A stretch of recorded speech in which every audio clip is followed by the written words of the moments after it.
And welcome back, folks, to video 3 in the series LT1 swap in an 83 Buick LeSabre. Now this video is all about the frame notch for the LT1. So we're looking at the 83 right now. Now this is the area I'm talking about right here that it's zooming into. That's where we're going to put the notch, right where you see those old fuel lines. So I'm going to recap here. The 94 to 96 GMB bodies and the D body Fleetwood have a notch on the passenger side of the frame cross member in the engine bay, on the front part of that cross member, just to the bottom and to the left of the passenger side motor mount.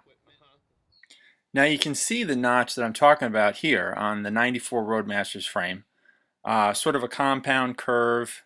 And the reason for that notch is to accommodate the air conditioning compressor and its lines, which went from being up on the top on the older V8s to down here for some reason. So here's the plan. I'm going to cut this section out of the 94's frame and weld it into the 83's frame, right where these fuel lines are. So getting rid of those is, of course, the first step. And these are attached to metal lines that go through the frame here. And basically just unbolted all those, got them out of the way. So we used a grinder with a cutoff wheel to cut out the piece from the 94's frame. Then we cut out a matching hole on the 83's frame. And with a little trial and error, obviously you start with the hole smaller and kind of work it to fit.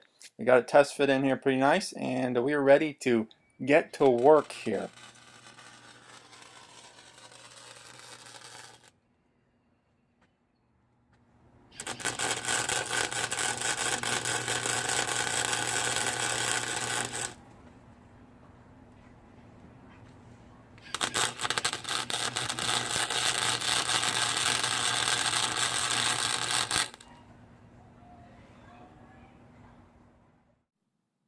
So we're using a little old Craftsman 110 volt flux core welder with, I think, 030 wire. This is 3/16 steel, so whatever it called for that. I think it was 030. Got it welded in there. There's the rough weld. You can see it's all finished. And I use a grinder to grind it all down. Even though it's not going to be seen really, I figured this is good practice. So once I got it satisfactorily blended in, it was ready for a quick coat of paint. But you'll notice I skipped something. The motor mount is installed. We did that before we welded this notch in. Sure makes it a lot easier because the other side was a pain in the neck. But there's more to that whole motor mount thing that I'll get into in a future video. But here's the finished product, and as you can see, it looks pretty good, and I think that AC compressor and its lines are going to fit real nice. Well, that's it for now, folks, but stay tuned. The next video, dropping in the motor and transmission. Oh yeah, things are heating up. See you next time.